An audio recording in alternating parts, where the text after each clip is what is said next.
আজকে দেখো তোমাদের একটা জিনিস দেখাচ্ছি।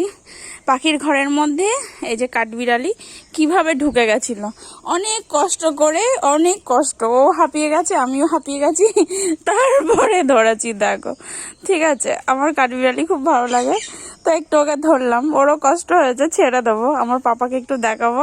এটা আমার পাখি ধরার নেট, এই নেটটা দিয়ে আমি ধরেছি। যে কেন ঢুকেছিস? ঢুকে ও কি করছিল, আমার পাখির যে দানা খাবার দেওয়া থাকে সেটা খাচ্ছিল। দেখো আমি ধরছি একটু। না, হাত দিস না বাবা, কামড়ে দিতে পারে। হাত দিও না, হাত দিও না, মুখের কাছে হাত দিও না, কামড়ে দেবো। আমি একটু মাথা দিয়ে আদর করছি, হাত দিয়ে মাথায়। ওর কামড়ে দিতে পারে, একটু সুযোগ পেলে কামড়ে দেয়। বাবা ধরিস না, খেচমিচি কামড়ে ধরবে। পাখির ঘরে ছিল,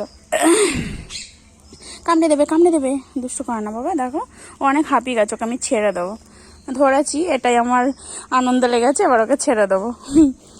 ধরার পেছনে একটা উদ্দেশ্য আছে, যাতে আমার পাখির ঘরে না ঢোকে। এত খাবার দিয়ে আমি বাইরে, তারপরেও দুষ্টুমি করে পাখির খাঁচার মধ্যে ঢুকে খাবার খাবে।